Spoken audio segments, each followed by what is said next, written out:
Shalom jemaat Tuhan, kita bersyukur kita boleh bersama-sama beribadah kepada Tuhan pada minggu pagi hari ini. Dan kita akan bersama-sama melanjutkan pembahasan kita dalam Injil Yohanes, dan tibalah kita di pasal yang ke-8 ayat 1-11. Saya beri judul Pilihan Sulit, Keadilan dan Belas Kasihan. Mari kita bersama-sama berdoa. Bapa di dalam surga, kami ucap syukur untuk kasih-Mu kepada setiap kami. Kami boleh beribadah pada pagi hari ini, dan tiba saatnya kami akan mendengarkan sabda firman-Mu.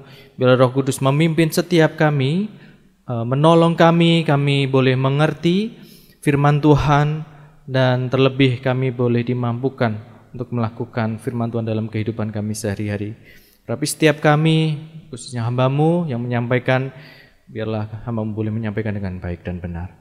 Terima kasih Tuhan, di dalam nama Tuhan Yesus Kristus kami berdoa dan mengucap syukur. Amin. Baik, kita akan bersama-sama membaca ayat ini di dalam Yohanes 8 ayat 1 sampai yang ke-11.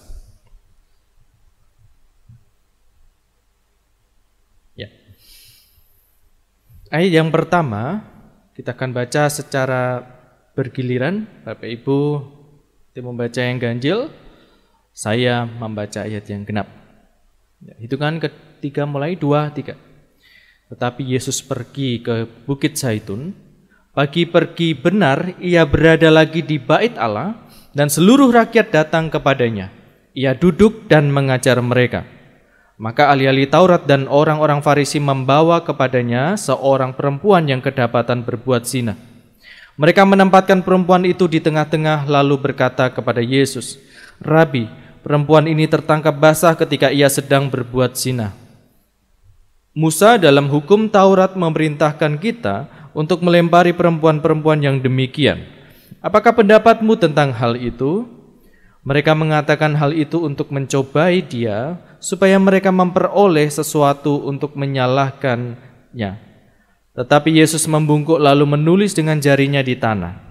Dan ketika mereka terus-menerus bertanya kepadanya, ia pun bangkit berdiri lalu berkata kepada mereka, "Barang siapa di antara kamu tidak berdosa, hendaklah ia yang pertama melemparkan batu kepada perempuan itu." Lalu ia membungkuk pula dan menulis di tanah. Tetapi setelah mereka mendengar perkataan itu, pergilah mereka seorang demi seorang, mulai dari yang tertua. Akhirnya tinggallah Yesus seorang diri dengan perempuan itu yang tetap di tempatnya. Lalu Yesus bangkit berdiri dan berkata kepadanya, "Hai perempuan, di manakah mereka? Tidak adakah seorang yang menghukum engkau?" Jawabnya, "Tidak ada Tuhan." Lalu kata Yesus, "Aku pun tidak menghukum engkau. Pergilah dan jangan berbuat dosa lagi mulai dari sekarang." Puji nama Tuhan. Perikop ini sering kita dengar dan kita sudah tahu kisah ini. Nah, Bapak-Ibu Saudara sekalian, saya akan membahas dalam dua hal. Yang pertama, Yesus dihadapkan kepada dua pilihan hukum. Nah, setelah para pemimpin agama Yahudi sebelumnya gagal menangkap Yesus di bait Allah, karena para penjaga bait Allah yang awalnya diperintahkan untuk menangkap justru takjub dengan pengajaran Yesus dan pulang dengan tangan kosong. Keesokan harinya para tokoh agama Yahudi ini membawa seorang perempuan yang kedapatan berzinah kepada Yesus. Tujuan mereka membawa perempuan itu adalah untuk menjebak Yesus, agar mereka mendapatkan alasan untuk menyalahkan Yesus, lalu menghukum Yesus. Nah, Tuhan Yesus dihadapkan kepada hukum Taurat dan hukum Romawi. Mereka menganggap Yesus selama ini mengabaikan hukum Taurat, seperti menyembuhkan orang pada hari Sabat, membiarkan murid-muridnya memetik gandum lalu memakannya, serta isu-isu yang lain. Sehingga ketika Yesus nantinya kalau berpendapat untuk melepaskan perempuan yang kedapatan berbuat zina itu, Yesus akan dianggap telah menentang hukum Taurat. Mereka ingin menunjukkan bahwa kepada banyak orang yang sedang mendengarkan Yesus mengajar di bait Allah ya ketika itu, bahwa ini loh orang yang kalian anggap guru yang baik, yang berkuasa, ternyata menolak hukum Taurat yang jelas-jelas orang berdosa berbuat zina kok dibiarkan, ya. Tetapi ketika Yesus berpendapat mungkin nantinya untuk menghukum perempuan itu sesuai hukum Taurat, Yesus akan dianggap telah menentang hukum Romawi. Karena hukum Romawi melarang orang Yahudi menjatuhkan hukuman mati. Hanya gubernur atau kaisar Romawi yang mempunyai wewenang untuk menjatuhkan hukuman mati kepada seseorang. Kita akan melihat di dalam Yohanes 18 ayat 31. Ini peristiwa ketika Yesus diadili di hadapan Pilatus, ya. Kata Pilatus kepada mereka, ambillah dia dan hakimilah dia menurut hukum Tauratmu. Kata orang-orang Yahudi itu, kami tidak diperbolehkan membunuh seseorang. Jadi memang hukum Romawi, hukum sipil Romawi melarang daerah penjajahannya, wilayah penjajahannya itu melakukan hukuman mati. Nah, yang boleh hanya kaisar atau gubernur. Itu pun tidak boleh didelegasikan. Dia harus langsung oleh gubernur atau kaisar Romawi. Nah, selain itu ketika Yesus berpendapat untuk menghukum perempuan itu sesuai hukum Taurat, bisa membuat anggapan para pengikutnya bahwa Yesus yang adalah pribadi yang mengasihi orang berdosa menjadi hancur dan menganggap Yesus tidak berbeda dengan para pemimpin agama Yahudi yang bisa menghukum seseorang atau seorang tanpa belas kasihan. Padahal Yesus adalah pribadi yang mengasihi orang berdosa. Dan ia datang untuk orang berdosa, bukan orang yang merasa benar. Yesus datang untuk orang berdosa, bukan kepada orang yang tidak merasa berdosa. Matius 9 ayat 11 sampai 13. Pada waktu orang Farisi melihat hal itu, berkatalah mereka kepada murid-murid Yesus, mengapa gurumu makan bersama-sama dengan pemungut cukai dan orang berdosa? Jadi Yesus ini dinilai sahabat orang berdosa, ya, mau menerima orang-orang berdosa yang dikucilkan oleh orang-orang Farisi dan ahli-ahli Taurat. Ya. Yesus mendengarnya dan berkata, bukan orang sehat yang memerlukan tabib, tetapi orang sakit. Jadi pergilah dan pelajarilah arti firman ini, yang ku kehendaki ialah belas kasihan dan bukan persembahan. Karena aku datang bukan untuk memanggil orang benar, melainkan orang berdosa. Nah, dua pilihan inilah yang dihadapkan kepada Yesus. Antara menaati hukum Taurat atau mentaati hukum Romawi. Ya. Dengan menghukum perempuan ini atau melepaskan hukum perempuan ini. Sepertinya pilihannya hanya ada dua itu.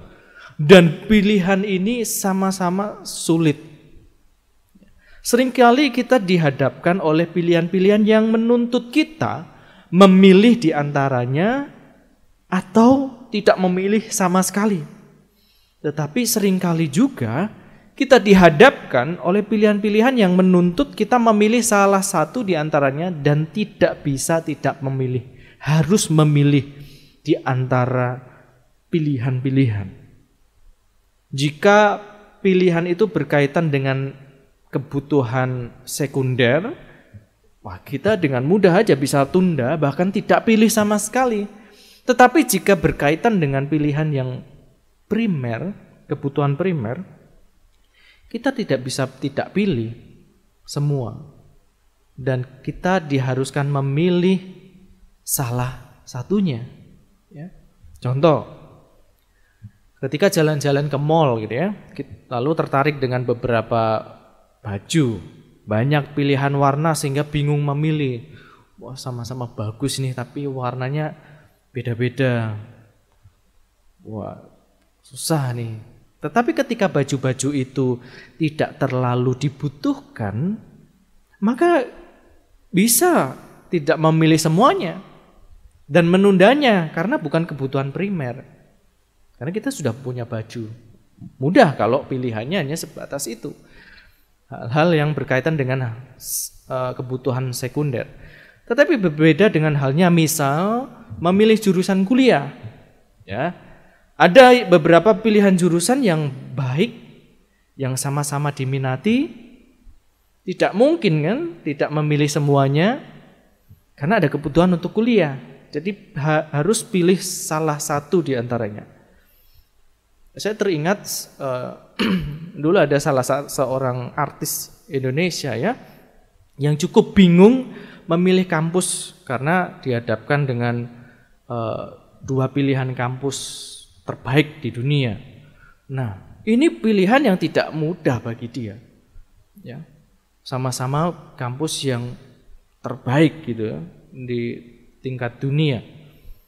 Tetapi dia harus memutuskan untuk memilih salah satunya. Tidak bisa tidak memilih semua. Dia harus memilih salah satunya. Nah, terkadang kita dan bahkan seringkali kita dihadapkan pilihan-pilihan yang menuntut kita itu memilih satu di antara pilihan-pilihan yang ada. Tidak bisa tidak memilih. Nah, lalu bagaimana kita mengambil keputusan jika dihadapkan kepada pilihan-pilihan yang sulit? Bagaimana caranya? Apa tindakan kita? Yang pertama, fokus dalam menyenangkan hati Tuhan. Yosua 24 ayat yang ke-15. Tetapi jika kamu anggap tidak baik untuk beribadah kepada Tuhan, pilihlah pada hari ini kepada siapa kamu akan beribadah. Tetapi aku dan seisi rumahku, kami akan beribadah kepada Tuhan. Nah, jangan mengambil keputusan yang itu hanya bisa menyenangkan diri sendiri, tetapi bisa membuat jauh daripada Tuhan, jauh kepada Tuhan. Ambil keputusan yang itu menyenangkan hati Tuhan, di mana kita tetap bisa beribadah kepada Tuhan, kita tetap bisa berhubungan dengan Tuhan, kita bisa tetap melayani Tuhan, menyenangkan hati Tuhan. Itulah keputusan yang menyenangkan hati Tuhan. Nah, yang kedua, belajar dari pengalaman orang lain. Amsal 15 ayat 22. Rancangan gagal kalau tidak ada pertimbangan, tetapi terlaksana kalau penasihat banyak. Nah, penting untuk mendengar pendapat orang lain yang lebih berpengalaman, terutama yang pernah atau sedang menjalani pilihan seperti yang sedang kita akan putuskan pilihan-pilihannya. Mungkin ada orang yang lebih dahulu dihadapkan juga dengan pilihan-pilihan ini. Salah satunya atau semuanya pilihan pernah dialami oleh orang. Nah, kita perlu dan penting untuk kita berdiskusi dengan orang-orang yang sudah berpengalaman ini.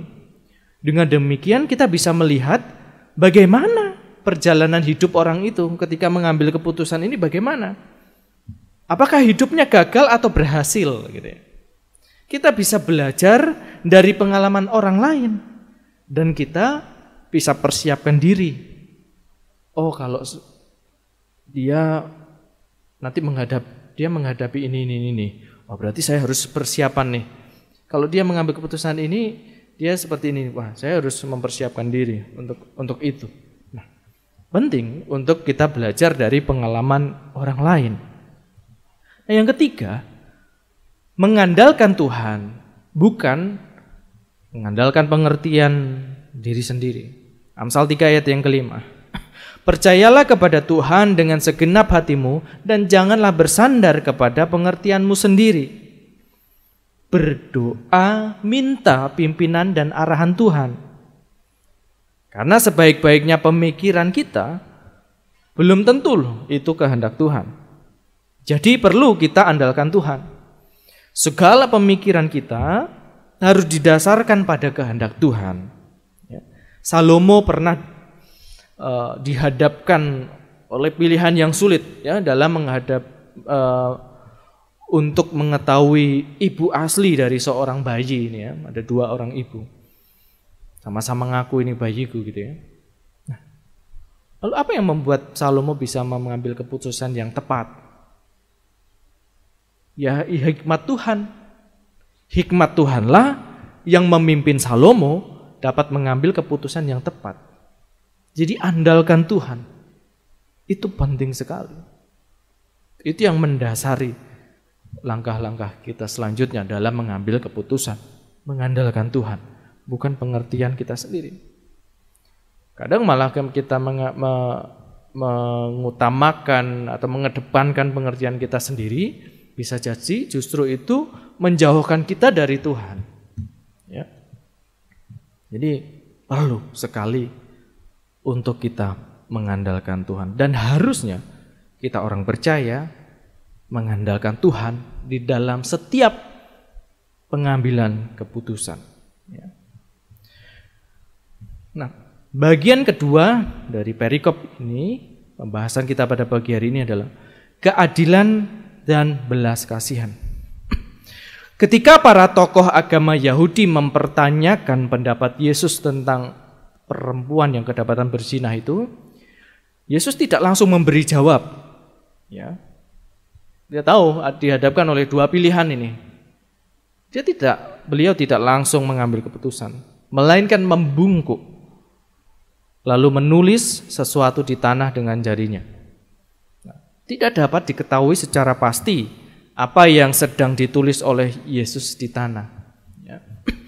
Ada yang menafsirkan bahwa apa yang dilakukan Yesus ini mengingatkan pada dua peristiwa. Nah, ini tafsiran ya. Yang pertama, menunjuk kepada 10 hukum Allah yang dituliskan Allah sendiri di atas 2 loh batu. Di dalam Ulangan 9 ayat yang ke-10. Tuhan memberikan kepadaku kedua loh batu yang ditulisi jari Allah, di mana ada segala firman yang diucapkan Tuhan kepadamu di gunung itu dari tengah-tengah api pada hari perkumpulan. Jadi ada penafsiran bahwa ketika Yesus tulis di tanah itu seperti Tuhan Yesus sedang menulis 10 hukum Allah. Ya, seperti di Ulangan 9 ayat 10, 2 loh batu ditulis dengan jari Allah, ditulis langsung oleh jari Allah. Nah, tafsiran yang berikutnya, yang kedua, nubuat Yeremia tentang orang-orang yang meninggalkan Tuhan, namanya akan tercatat di bumi atau tanah. Yeremia 17 ayat yang ke-13. Ya pengharapan Israel, Tuhan, semua orang yang meninggalkan Engkau akan menjadi malu. Orang-orang yang menyimpang daripadamu akan dilenyapkan di negeri. Dalam terjemahan LAI, terjemahan baru bahasa Indonesia dikatakan di negeri, tetapi terjemahan King James Version disebutkan earth, NIV disebutkan dust atau debu, tanah. Ya. Sebab mereka telah meninggalkan sumber air yang hidup, yakni Tuhan. Nah, jadi seolah-olah Tuhan sedang menulis nama orang-orang yang menolak Tuhan. Jadi namanya ditulis di tanah. Nah, ini sekali lagi tafsiran ya. Tidak ada petunjuk pasti dari perikop ini yang mengarah ke kedua hal tersebut.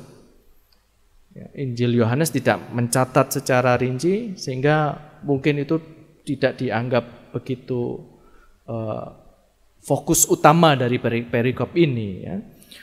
John Calvin mengatakan bahwa sikap Yesus menulis di tanah itu artinya Yesus sedang menganggap para tokoh agama ini tidak layak didengar, seperti diacuhkan gitu. Ah, kamu ngomong apa sih, tuduhanmu itu enggak benar gitu. Mungkin kalau tuduhanmu benar tapi caramu salah, nggak sesuai sendiri dengan hukum Taurat. Ya Tuhan tulis di tanah. Jadi seperti mengacuhkan para tokoh agama Yahudi ini. Nah, melihat sikap Yesus yang demikian, menulis di tanah, tidak menjawab, malah menulis di tanah, ini membuat para tokoh agama Yahudi ini tidak diam malahan untuk menunggu jawaban Yesus, tetapi malah terus-menerus mempertanyakan pendapat Yesus. Apa Tuhan? Apa Yesus? Jawab segera. Apa pendapatmu? Ngomong gitu terus, tanya terus gitu ya. Mereka seakan-akan tahu gitu loh. Yesus akan menjawab salah satu dari dua kemungkinan sudut pandang hukum tadi. Sehingga apapun yang akan menjadi jawaban Yesus, wah itu bisa dipakai untuk menjerat Yesus. Seperti yang di awal tadi kita sudah bahas ya. Nah, ternyata jawaban Yesus tidak seperti yang mereka bayangkan. Ya, mereka sepertinya menganggap hanya ada dua pilih kemungkinan jawaban Yesus nih. Tetapi Yesus menjawab tidak seperti yang mereka bayangkan. Yesus tidak menjawab berdasarkan hukum Taurat maupun hukum Romawi. Ya. Tidak serta-merta langsung dirajam atau dilepaskan gitu ya. Dalam hukum Taurat jelas jika perzinahan itu pasti melibatkan laki-laki dan perempuan. Tidak mungkin hanya laki-laki saja ataupun perempuan saja. Sehingga dalam hukum Taurat seperti yang dicatat dalam Imamat 20 ayat 10, seharusnya yang dihukum mati adalah laki-laki dan perempuan yang telah melakukan perbuatan zina. Tetapi di dalam perikop ini di mana laki-lakinya? Mengapa hanya perempuannya saja yang dibawa oleh para tokoh agama Yahudi ini? Apakah laki-lakinya berhasil kabur gitu ya? Ini menunjukkan bahwa para tokoh agama Yahudi sebenarnya tidak terlalu peduli dengan keadilan, dengan hukum Taurat. Yang mereka pedulikan hanyalah bagaimana caranya menyalahkan Yesus, sehingga ada alasan untuk menangkap dan membunuh Yesus. Para tokoh agama Yahudi ini dalam tanda kutip menggunakan hukum Taurat untuk keuntungannya sendiri. Ini praktek politisasi agama.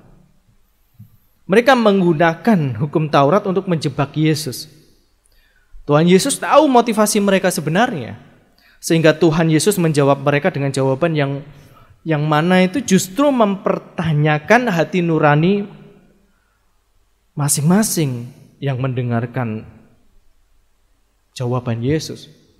Yesus menjawab, barang siapa yang tidak berdosa, hendaklah yang pertama melempar batu kepada perempuan itu.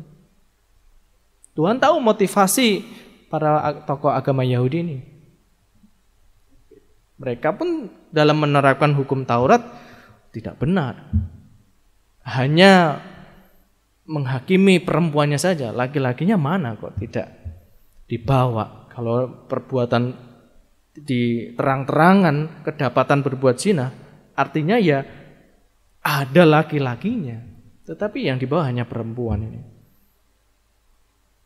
Nah, ini adalah jawaban yang menjadi refleksi dalam hati mereka yang mendengarkan.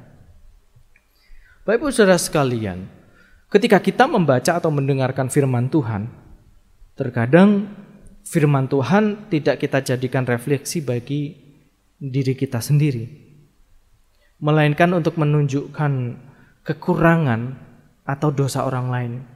Kita dalam tanda kutip menggunakan firman Tuhan untuk menyatakan dosa seseorang, untuk menghakimi seseorang, untuk memojokkan seseorang. Padahal firman Tuhan itu juga berbicara kepada kita, menunjuk kepada kita yang juga orang-orang yang berdosa. Jika demikian, kita itu sedang dikuasai sikap si paling benar sendiri. Nah, merasa diri benar, paling benar daripada orang lain. Sehingga sering mengharapkan Tuhan itu menghukum orang lain yang berdosa, yang dianggap berdosa. Atau mengharapkan kemalangan orang lain yang dianggap berdosa. Hukum Taurat memang menyatakan keadilan. Ya, upah dosa adalah maut. Ya. Barang siapa yang berdosa akan menerima penghukuman. Tetapi perlu diingat bahwa hukum Taurat tidak hanya berbicara tentang keadilan saja, melainkan juga belas kasihan. Kita akan kita akan baca Matius 23 ayat 23. Mari kita baca bersama-sama hitungan ketiga mulai 2, 3. Celakalah kamu, hai ahli-ahli Taurat dan orang-orang Farisi, hai kamu orang-orang munafik, sebab persepuluhan dari selasi, adas manis dan jintan kamu bayar, tetapi yang terpenting dalam hukum Taurat kamu abaikan, yaitu keadilan dan belas kasihan dan kesetiaan. Yang satu harus dilakukan dan yang lain jangan diabaikan. 3 hal terpenting dalam hukum Taurat adalah keadilan, justice, belas kasihan, mercy, dan kesetiaan atau iman, faith. Ya. Tidak bisa dipisahkan. Tidak bisa, satu yang paling penting. Enggak. Ketiga-tiganya ini hal terpenting dalam hukum Taurat. Tidak bisa dipisahkan, tidak bisa diabaikan salah satu di antaranya. Tidak bisa. Hanya keadilan saja yang ditekankan, tetapi tidak ada belas kasihan, tidak ada iman. Tidak bisa. Berarti tidak melakukan seluruh hukum Taurat kalau seperti itu. Nah, para tokoh agama Yahudi ini hanya memahami hukum Taurat secara parsial. Hanya sebagian saja, tidak secara keseluruhan. Mereka hanya membicarakan keadilan dan keadilan tanpa mereka tahu berbelas kasihan. Tanpa mereka tahu bagaimana menyatakan kasih. Yesus mengingatkan kepada mereka untuk berbelas kasihan kepada orang lain. Karena mereka sama-sama adalah orang berdosa juga. Nah, terkadang kita dalam memperlakukan orang lain dipengaruhi oleh penilaian kita terhadap orang lain, orang itu bukan? Dan penilaian kita dipengaruhi oleh perilaku orang itu. Tetapi sadarkah kita bahwa dalam cara kita memperlakukan orang lain dipengaruhi oleh kesadaran diri kita sebetulnya? Kesadaran terhadap apa? Kesadaran terhadap keberdosaan kita. Kita menjadi orang yang tidak berbelas kasih ketika kita tidak sadar akan dosa kita sendiri. Hanya melihat sisi dosa seseorang, dosa orang lain, tetapi tidak melihat dosa diri kita sendiri. Sehingga kita tidak bisa berbelas kasih kepada orang lain. Nah, dalam peristiwa ini bukan berarti Yesus melakukan pembiaran atas dosa atau kompromi terhadap dosa, ya. Tidak. Karena tidak menunjukkan keadilan berupa hukuman mati terhadap perempuan yang kedapatan berzina. Tidak. Bukan berarti dengan tidak menghukum perempuan yang berbuat zina itu Tuhan melakukan pembiaran. Tidak. Tuhan kompromi terhadap dosa. Tidak. Dikatakan barang siapa yang tidak berdosa yang pertama melemparkan. Artinya ya Tuhan tahu ada konsekuensi dosa, ada akibat yang harus diterima oleh seseorang ketika melakukan perbuatan zina. Tetapi apa yang dihadapkan kepada Yesus sesuatu yang salah. Hanya perempuannya saja. Dan tidak ada belas kasihan ketika memberikan vonis, gitu ya. Nah, Tuhan Yesus tetap memperhatikan dosa perempuan itu. Sehingga Tuhan Yesus mengatakan kepada perempuan itu, jangan berbuat dosa lagi mulai dari sekarang. Bahkan Tuhan Yesus mengatakan dosa secara keseluruhan. Bukan jangan berbuat dosa ini lagi, bunda. Tetapi jangan berbuat dosa lagi mulai dari sekarang. Artinya bertobatlah. Aku juga tidak menghukum engkau. Bertobatlah. Nah, inilah belas kasihan yang dinyatakan oleh Yesus. Dan keadilannya. Yesus menyatakan dosa perempuan ini sehingga menuntut perempuan ini untuk bertobat. Ya. Di sini kita melihat keadilan dan belas kasihan secara utuh, secara satu kesatuan.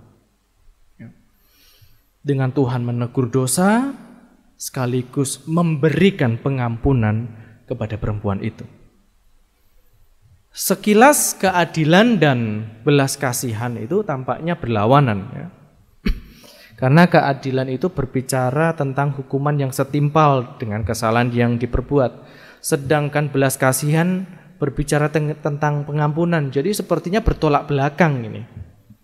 Dua kutub yang berjauhan gitu ya. Sekilas sepertinya seperti itu. Tetapi bagi orang percaya, keadilan tidak boleh dilepaskan dari belas kasihan. Thomas Aquinas pernah berbicara begini. Keadilan tanpa belas kasihan adalah kekejaman. Ya. Karena orang jahat dihukum dengan brutal. Belas kasihan tanpa keadilan adalah pembubaran. Ini maksudnya karena orang jahat dibiarkan tidak dihukum. Ada situasi yang kacau kalau belas kasihan terlalu diutamakan tanpa keadilan. Jadi harusnya apa? Berimbang. Keadilan saja tanpa belas kasihan menjadi tidak manusiawi. Belas kasihan tanpa keadilan menjadi kompromistis. Ya sudahlah, kasihan dibiarkan. Kasihan. Mas kompromi terhadap dosa kalau hanya seperti itu terus. Keadilan dan belas kasihan harusnya menjadi satu kesatuan yang tidak terpisahkan. Tuhan membenci dosa, tetapi Tuhan mengasihi orang berdosa. Ya. Pengorbanan Yesus di atas kayu salib adalah bukti keadilan dan belas kasihan Allah kepada manusia. Allah tidak kompromi terhadap dosa. Oleh sebab itu anak yang tunggal dijadikan berdosa. Tetapi juga memberikan pengampunan dosa melalui pengorbanannya di atas kayu salib. Pengorbanan Yesus Kristus di atas kayu salib. Jadi keadilan dan belas kasihan itu satu paket, tidak bisa terpisahkan. Ya. Kedatangan Yesus yang pertama di dunia ini bukanlah untuk menghakimi, tetapi untuk menyelamatkan. Yohanes 3 ayat yang ke-17. Sebab Allah mengutus anaknya ke dalam dunia bukan untuk menghakimi dunia, melainkan untuk menyelamatkannya oleh Dia. Tuhan Yesus datang ke dunia yang pertama menyatakan belas kasihannya. Tuhan Yesus telah memberikan teladan berbuat adil sekaligus belas kasihan terhadap perempuan yang kedapatan berbuat zina. Melalui perikop ini kita belajar dan diingatkan untuk memiliki bukan saja sikap yang adil tetapi juga sikap belas kasihan terhadap orang lain. Ada saatnya kita berikan teguran. Ada saatnya kita berikan pelukan. Terkadang orang yang mengetahui kesalahannya lalu menerima pelukan saja, justru dia bisa menangis, menyadari betul kesalahannya, menyesali perbuatannya, lalu dia berubah menjadi baik. Dibandingkan orang yang tahu salah, lalu disalah-salahkan, dituntut ini itu, hanya disalahkan. Wah, orang ini bisa kesal, tambah kesal dan justru melakukan perilaku yang semakin salah. Saya teringat satu kesaksian gitu ya dari presenter atau jurnalis terkenal di Indonesia ini. Dia punya 3 anak gitu. Dia bilang anak kedua ini selalu gagal gitu ya. Selalu enggak baik gitu ya. Prestasinya, perilakunya itu enggak baik.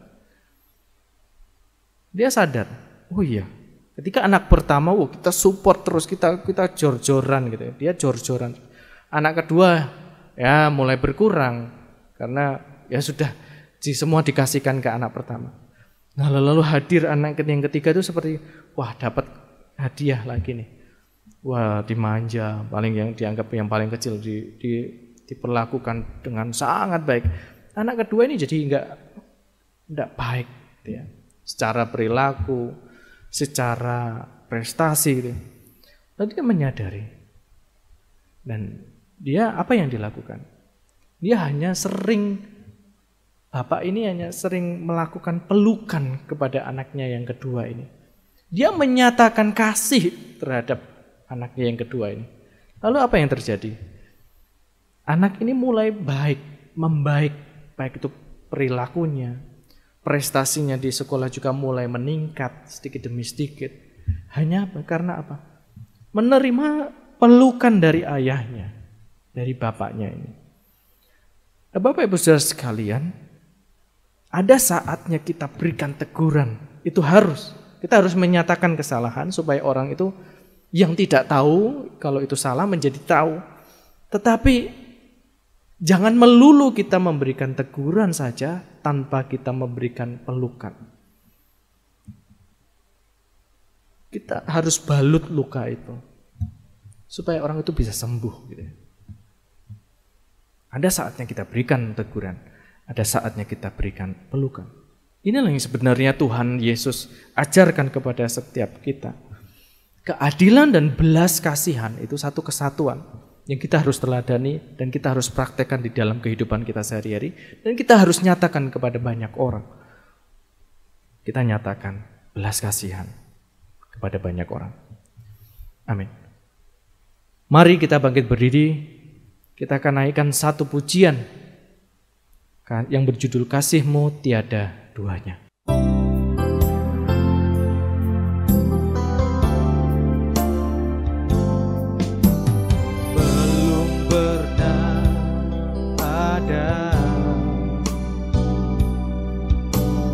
Kasih di dunia sanggup menerima diriku apa adanya selain kasih-Mu Yesus.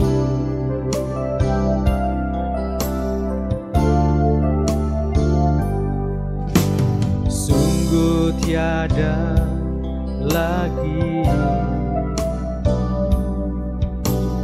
kasih seperti ini, sanggup mengubahkan hidupku menjadi baru selain kasih-Mu Yesus.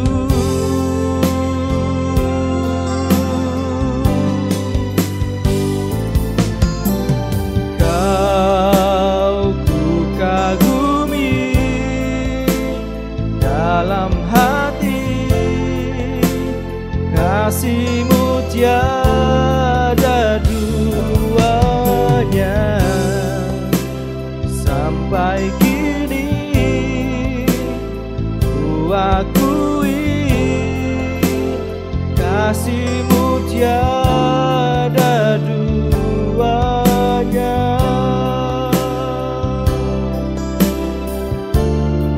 Sungguh tiada lagi, sungguh tiada lagi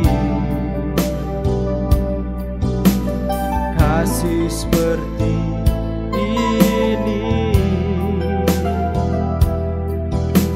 sanggup mengubahkan hidupku menjadi baru selain kasih-Mu Yesus.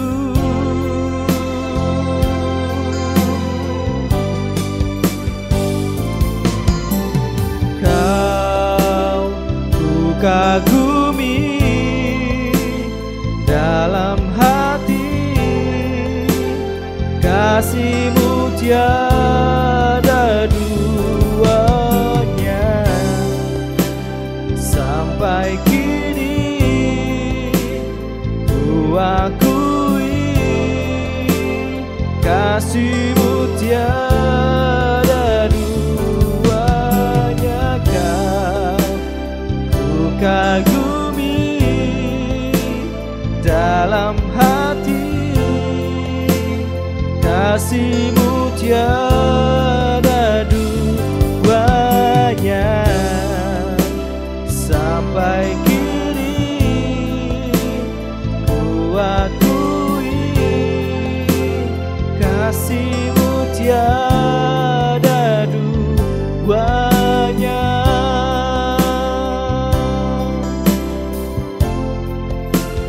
Tiada duanya,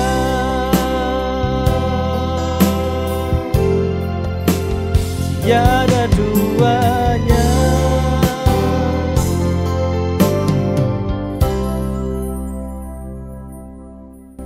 Di surga kami mengucap syukur untuk firman-Mu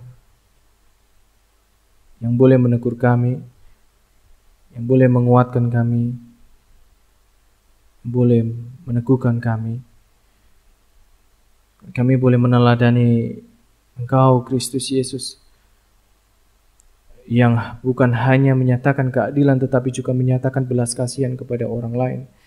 Sebab itu sebagai pengikut-pengikut-Mu Tuhan, sebagai anak-anak-Mu Tuhan, kami mau menyatakan belas kasihan juga kepada orang lain. Bukan hanya cakap untuk menyatakan kesalahan orang lain, tetapi kami juga mampu untuk mengasihi, menyatakan belas kasihan kepada orang lain. Roh Kudus pimpin setiap kami, buat kami memahami firman-Mu lebih dalam lagi, dan terlebih kami boleh menjadi pelaku-pelaku kebenaran firman-Mu. Di dalam nama Tuhan Yesus Kristus kami berdoa mengucap syukur. Haleluya. Amin.